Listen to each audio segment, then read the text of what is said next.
Hi guys! Today I wanted to talk to you about some of my favorite ways of using the A6 Hobonichi. I've been using an A6 Hobonichi since 2015 and I've had some failures as well as some successes experimenting with different uses for it, so I thought I'd go through some of the ways that have worked for me. This is not at all a comprehensive list of ways to use the A6, it's just a discussion of the different uses that I have found to be successful personally. And I'll also mention some of the ways that haven't worked as well for me. So the first use for the A6 is as a main planner. Now, I have personally not found this to be successful for me. I once tried using the A6 as my personal planner. So as you know, if you've seen my other videos, I have divided my planners into work and personal since I got into the planner community. So since 2015. Before that, I just used a single planner for everything, if you can imagine. And sometime in 2015, I tried experimenting using the A6 as a main planner, so as my personal planner, and it just didn't work for me because I didn't feel like the daily layout was really very good for what I wanted. So basically, my main planner is my work planner, and I felt like for a main planner, the A6 layout was too small. So I have a cousin which I use as my work planner, and I really like that because it's got enough room and also because it has a weekly layout with an hourly timeline, which I find essential for a work planner. Whereas the A6 has a smaller layout and it has a simplified timeline. So this is the English version, which doesn't really have a timeline at all, except for 12 and a mealtime. The Japanese version has the same kind of timeline as the daily pages in the cousin, where every 3 hours have a number, and then the other 2 hours just are represented by a dot. And it doesn't really work very well for me because I like to have everything broken down by half hour as it is in the weekly spread of the cousin. So I also like to have a lot of note pages, and this just doesn't work for me because it's too small and there's not enough room for keeping my schedules and to-dos and notes. And for a personal planner, I felt like the daily pages were too much, and I really wanted a weekly layout and room for notes where I could keep collections. And so that's why I ended up switching over to the Hobonichi Weeks for my personal planner. However, I have seen firsthand how it's possible to use this really effectively as a main planner or only planner. And so I'm going to show you James's planner. He has been using an A6 as his only planner, and he loves the A6 size and the daily layout, and he uses it like this. So he's not bothered about the timeline, he just writes in the different things that he has to do in the day. And sometimes it's quite plain, but other times he decorates it with colored pencils, as you can see here. So he makes it look really fun, and he feels like there's enough room to be able to experiment with, you know, putting some things in bigger writing and then also making to-do lists. So he uses it in quite a spontaneous way, in a creative way, which I really like. And he uses the monthly spreads to note down gym schedule and then also like kind of big appointments. So I think that this is a really nice way of using the A6 as a main planner, and depending on what kind of planning style you have and what kind of stuff you've got going on, it might work really well for you. So if like James, you're self-employed and you're working from home a lot, then this kind of thing,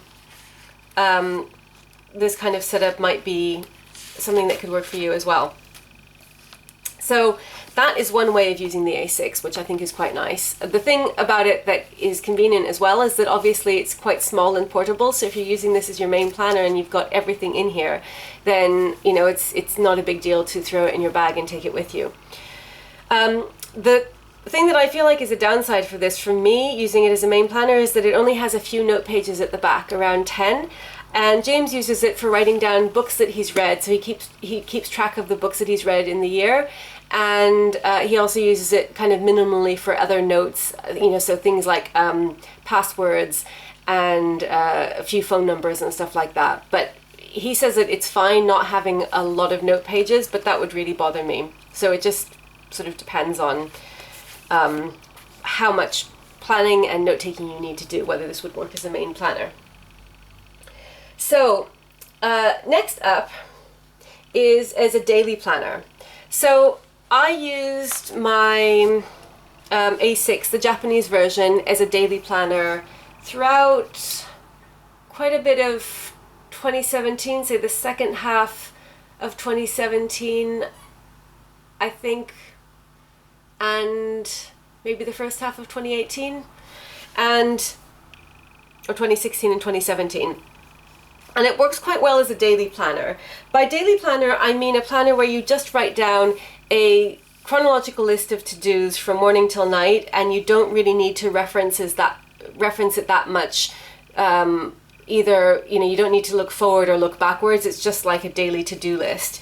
So I find it really convenient having a daily planner, because sometimes I've got all of my work stuff in my work planner, and then I've got all of my personal stuff in my personal planner, but it's nice to be able to have everything in one place and just write down a list of literally, get up, take the dogs out, make breakfast, put the laundry on, start work, answer these emails, kind of all the way through the day. I don't need to do it every day if I'm out. So I work I'm a lecturer, so sometimes I'm in the university and sometimes I'm working from home. Sometimes I'm away at conferences or on research trips, so it varies quite a lot. And I really only use a home planner on the days when I'm at home all day, because on those days, the personal and the work kind of gets merged together because you're in the same place. So it's like, even though, strictly speaking, you should be like, well, they say you should, if you work from home, that you should be like, okay, 9 o'clock, I'm starting work, and then 5 o'clock I finish or whatever. But realistically, I end up not doing that, and so I'm at home, so I think, oh, I should really put the dishes on, and then I should hang up the laundry, and so it's kind of nice just seeing everything laid out, and you can go through it, and so I quite like that. And the A6 is really good for that because it has small grid sizes, particularly if you're using the Japanese version, which I was doing. The grid is a little bit smaller than in the English version, which I've got this year. But either way, you have quite a lot of space for making a long list of to-dos. And because it's dated, you feel like you've got a space for every day, but you don't really need to go back and forth and reference a lot from one day to the next, which means that a daily layout is perfect. And again, it's quite portable, so if you wanted to take it with you, if you were going out, you could. So I really liked it for that. The only downside, and it's quite a small one, is that I felt like I didn't have any use for the monthly pages. And there's really nothing wrong with that. You can just leave them blank. But being a planner addict, I think a lot of us feel like we want to make the maximum amount of use out of our planners. And so it kind of bugged me not really having a solid use for this. There are various things that you could do with it if you were using this as a daily planner, but they're kind of bonuses, they're not really essential. And with me, if something isn't an essential part of the system, I end up not using it.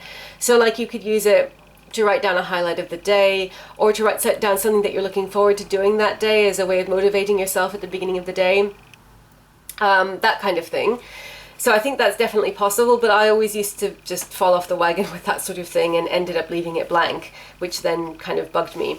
But as a daily planner, it's perfect because the timeline is quite minimal and can be ignored. And if you're using it basically just as a to-do list, then it's just nice, compact, and yet has a lot of room. It can also be decorated or left blank, and I think it's still pretty even if you don't decorate it. So I think that's a really nice use for it. Now I'm not using an A6 as a daily planner because I've switched to the Weeks Mega, and I'm using some of the notes pages in the Mega as daily spreads. So that's a really nice use for the A6, I think. Another good use for the A6 that I have found is as a gratitude log or a gratitude journal. So I used my A6 as a gratitude journal for the first half of 2016.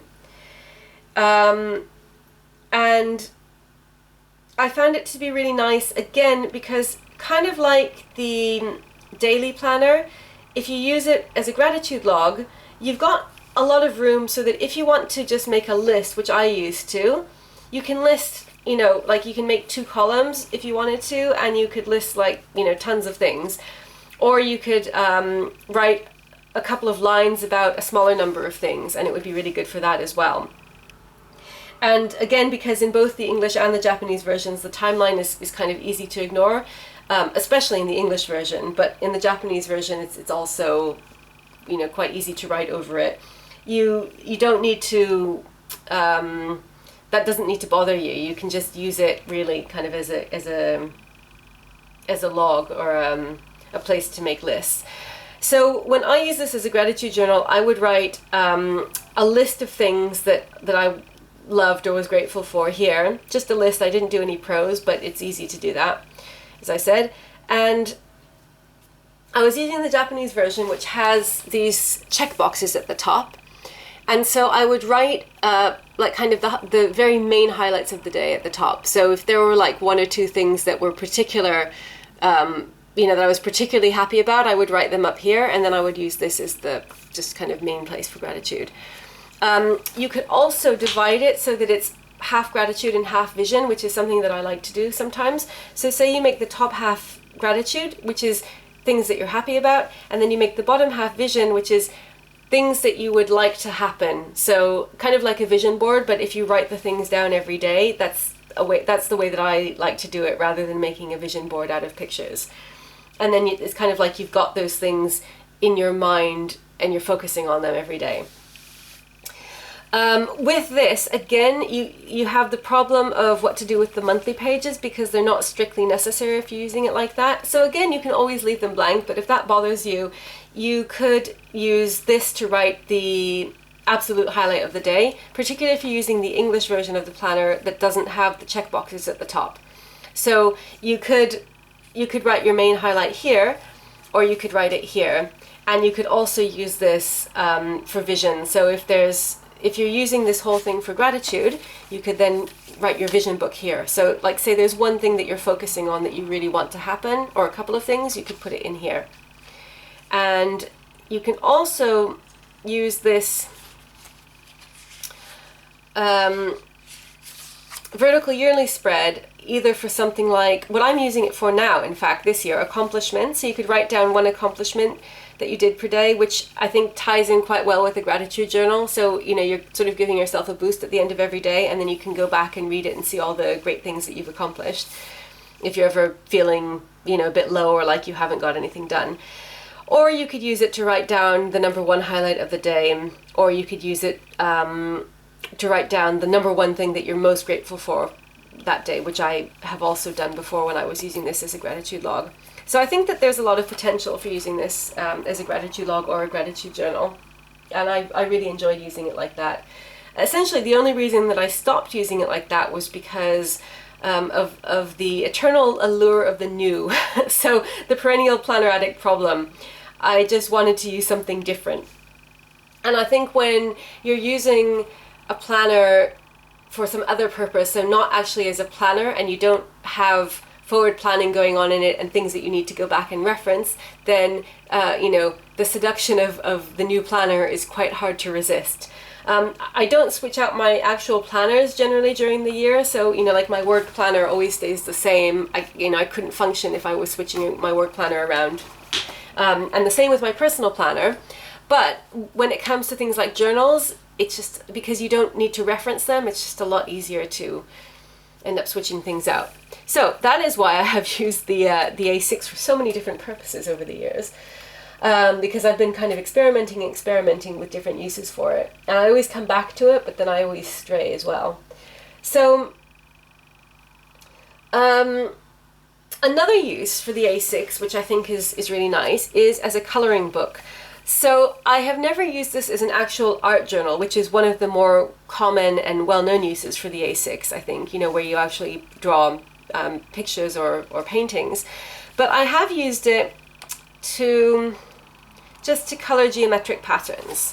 So I think of this as a kind of basic, simplistic version of an art journal, and it's actually also kind of similar to a coloring book.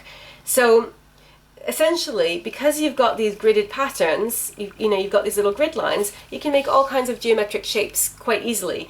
And so I find this quite therapeutic as a de-stressor, because unlike drawing, which I find can be a bit stressful, I feel like if I had to decide on a picture, that would make me, it would, at the moment anyway, in the place I am in right now, it feels a bit like work. So I'd have to think, what do I want to draw, and then worry about the color combinations and getting the drawing right. And I know a lot of people do that as a de-stressor as well, but for me, the idea of just coloring in these shapes feels more relaxing, and I think it really lends itself well to that, because both the monthly pages and the daily pages, can really easily be used like that. So you can make all kinds of different geometric patterns. So this is actually what I bought this 2019 English planner for.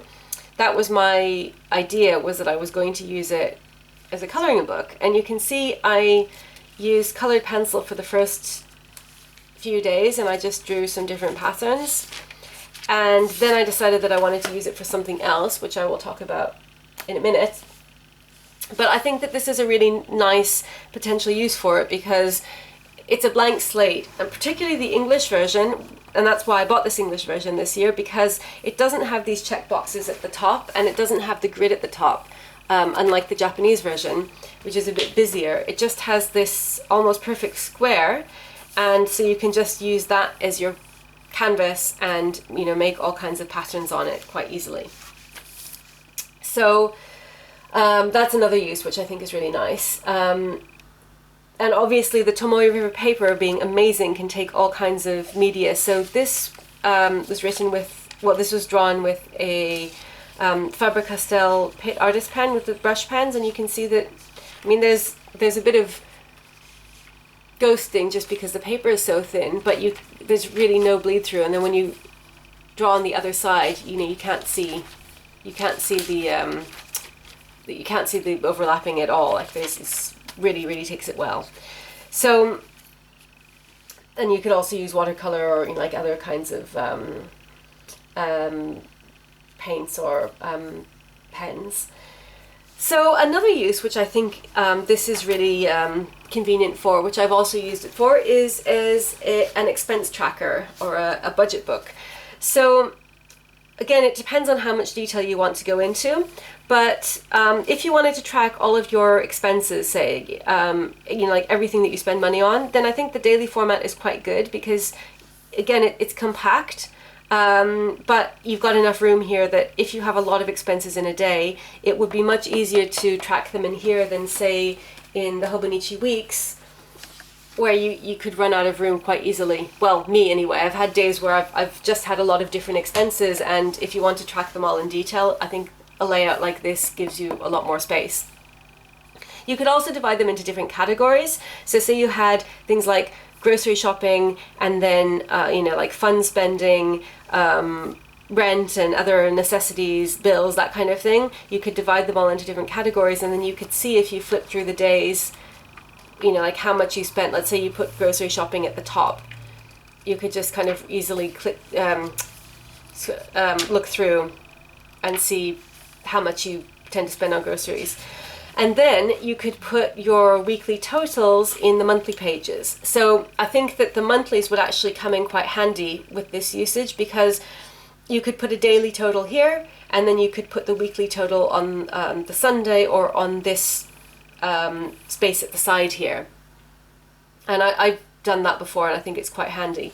And then you could use this vertical yearly layout for keeping track of your bank balance. Or if you wanted to, you could put your bank balance, let's say, in here, and put a savings account. If you've got a separate savings account, you could keep it in here. So I think there's quite a lot of potential, and an expense tracker or budget book is the sort of thing where you could actually quite easily make use of all of the different layouts in here. And then if you wanted to put a budget in the back, you could use the note pages. So like I mentioned, there are about 10 note pages in the English planner. In the Japanese planner, there are fewer note pages, at least the last time I had one. Unless it's changed for this year. There are only like about 3 or 4 note pages, I think, but there's still enough that you could make an annual budget in a few different categories. So I think that's another really nice use for this. And there's also enough room that if you wanted to, you know, do some calculations or notes at the bottom, you could do that as well. So the final use that I wanted to discuss is the one that I am currently using my A6 for, and that is as a journal. So this is one of the other really popular uses of the A6. I think, you know, kind of given the impression of watching as many Hobonichi YouTube videos as I possibly can. And interestingly, it's one that I never tried until this year. So I kept a journal between the ages of 10 and 13, and then never again after that. And like I said, when I first bought this, my plan was to use it as a coloring book. And it was only after that that I started thinking about the idea of keeping a journal just as a kind of de-stressor and, you know, for mental health, because I was reading about how helpful it is for that. So I decided to try it, and I started off journaling in the notes pages at the back here before the year started, and I absolutely loved it. So I have become a total convert to journaling, and I'm just completely obsessed with it, and I'm going to make another video talking about why I love it so much, and you know how I came to be so enamored with it when it was something I never thought I would do. And I think that the A6 is a perfect medium for journaling, because if you are new to journaling and you find the whole idea a little bit intimidating, which I always did, I always thought, you know, my goodness, the idea of, you know, doing something about like having to write a whole page. Since I spend a lot of my work time writing, it just kind of felt like it would be like having this massive writing task to do, like having homework or having more work to do when you finish work. So I think the fact that it's A6 and it's actually smaller than A6, because particularly if you use the English version, you don't have anything at the top here, and then in the bottom of both the Japanese and the English version, you've got the quotes. So it's actually a bit less than a true A6 size that you have to write in. And so it's quite easy to do. If you fill up the whole page, which is what I do, it doesn't actually take that long. It takes maybe, I'd say, kind of 5 to 10 minutes, which is really, really manageable and very easy to fit into your day. So if you feel like you'd like to journal, but you're afraid of taking on this overwhelming burden, it's actually really simple, and you know, even if you're very busy, it's easy to do it at night. So I think it's quite a nice size, because when you've got dated daily pages, you know how it is. The pressure is real, and if you leave some blank, you start to feel guilty, and then, you know, just kind of snowballs. So I think that this is a really nice, non-threatening layout. But the fact that it's dated, I feel, is kind of a motivator, because if you don't have dates, then it can be easy to say, oh, I'm too tired, I'll do it tomorrow. And then, you know, before you know it, like 3 months have gone by. Whereas if you've got the dates, it's like this kind of gentle invitation, like, here I am, I'm waiting for you. This day is, you know, it's like, this is the day right now. It's got its name on it. And I think that can be kind of a nice little encouragement, but because it is so quick to do, it doesn't feel like, oh, like, you know, I have to do this every day. And if you enjoy it, then you actually look forward to it. So if anything, this would be my only complaint, is that sometimes it feels like it's not big enough. But I think that that's actually a good thing, because it's always better to kind of stop feeling like you'd like to do more, rather than stop feeling like that was a, you know, huge burden and you're glad that you survived it, and then like, oh my goodness, I have to do it all again tomorrow. So I think it's really good that it's an A6 size, because imagine having the cousin, if you were feeling a bit overwhelmed and you have to write this whole, you know, A5 page, you might start to feel like it's an onerous task.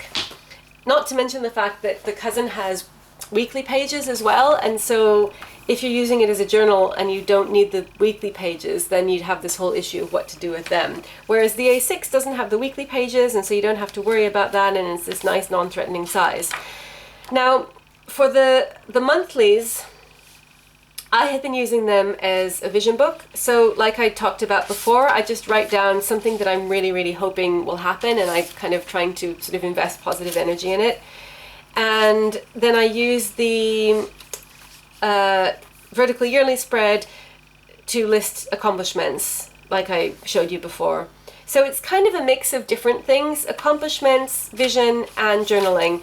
Specifically, I'm using this for sort of CBT type thought challenging. So what I do is, because I get a lot of anxiety about work particularly, and always worrying that I'm falling behind with writing or that it's not going to be good enough.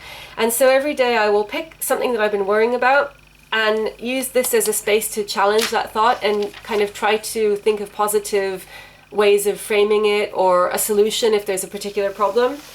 But you know, you could use this for anything. You could be journaling about your day, or you could be doing stream of consciousness journaling, which I also did for the first couple of weeks, well, like for the first week. So I think that this is just a really, really nice way to get into journaling in a non-threatening way. And you know, even people who are very experienced journalers, I think, still find this a nice size, because it's sort of enough that you can cover something meaningful, but it's not enough to be overwhelming. I also use these spreads, the coming up spreads at the beginning of each month, as a sort of little motivational start to the month. So this is January. So I've used this as a list of recharging activities or self-care activities. And so these are things that I really enjoy, that I want to make sure to do during the month. And I'm just going to rewrite them at the beginning of every month, even if a lot of them are the same, just so that I have this easy reference. So this space is also good for whatever you're using this planner for. If you're using it for gratitude, you can write a list of things that you feel going into the beginning of the month that you're particularly grateful for. Or if you're using it as a vision book, you can write down the things that you're hoping will happen, particularly in that month, which I've also done in the past. If you're using it for finances, you can use it as an overview of your budget for the month. And if you're using it as a main planner, you can use this as a list of things to keep track of during the month, like big appointments, birthdays, etc. Anything that you want to have a handy reference for. So those are the main ways that I have had success using the A6 Hobonichi. And obviously using it as a main planner is one that has not worked for me, but that it does work for James. So I hope that you enjoyed this or found it useful. If, like me, you are always drawn back to the A6, but kind of haven't been able to settle on the right usage for it. I'm really, really happy using mine as a journal, and I think I'm going to keep using it like that, but who can say? So thank you very much for watching as always, and I'll see you again soon. Bye!